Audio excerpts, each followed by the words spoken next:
Genesis chapter 37. Jacob settled in the land where his father had stayed, the land of Canaan. This is his family history. When Joseph was 17 years old, he was tending the flock with his brothers.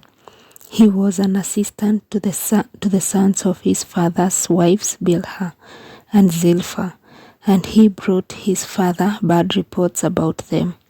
Israel loved Joseph best of all his sons, for he was the child of his old age, and he had made him a long tunic.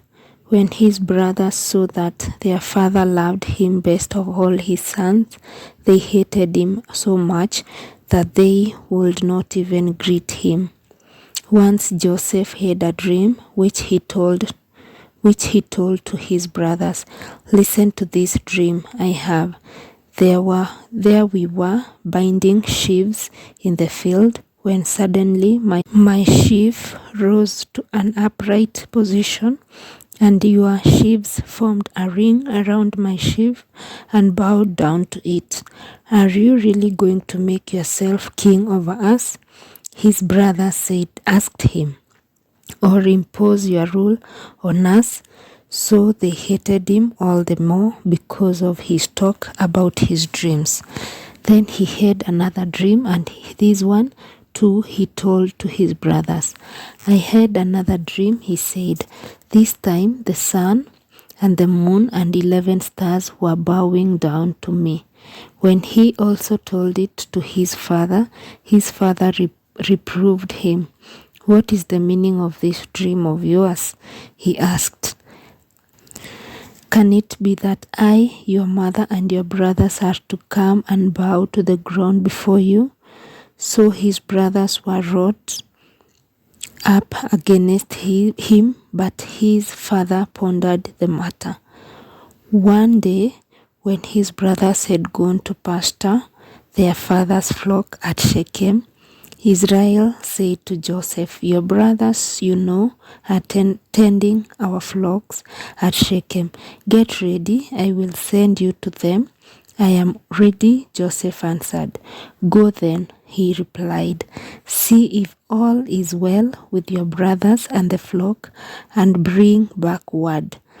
So he sent him off from the valley of Hebron. Joseph reached Shechem. A man met him as he was wandering about in the fields. What are you looking for? The man asked him. I'm looking for my brothers, he answered. Could you please tell me where they are, tending the flocks? The man told him, they have moved on from here. In fact, I heard them say, let us go on to Dothan. So Joseph went after his brothers and caught up with them in Dothan. They noticed him from a distance, and before he came up to them, they plotted to kill him. They said to one another, here comes that master dreamer. Come on, let us kill him and throw him into one of the cisterns here. We could say that a wild beast devoured him. We shall then see what comes of his dreams.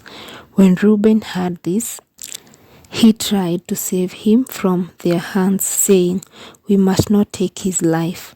Instead of shedding blood, he continued, just throw him into that cistern there in the desert, but don't kill him outright.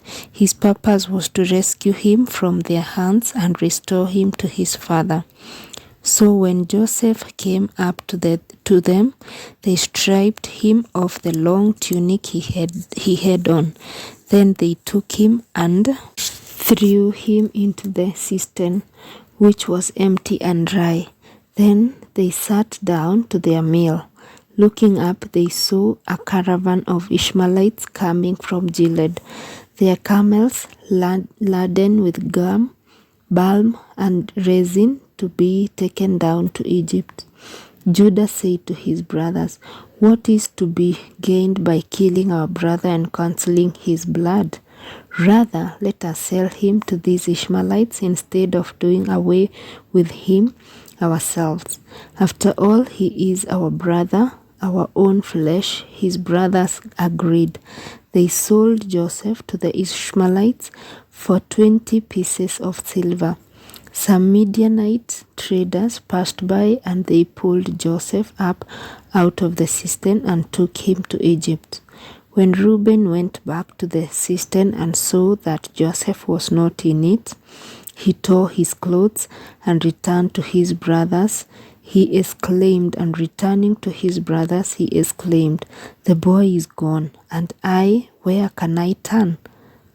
They took Joseph's tunic, and after slaughtering a goat, dipped the tunic in its blood. When they sent someone to bring the long tunic to their father with the message, "We found this. See whether it is your son's tunic or not." He recognized it and exclaimed, "My son's tunic. A wild beast has devoured him." Joseph had been torn to pieces.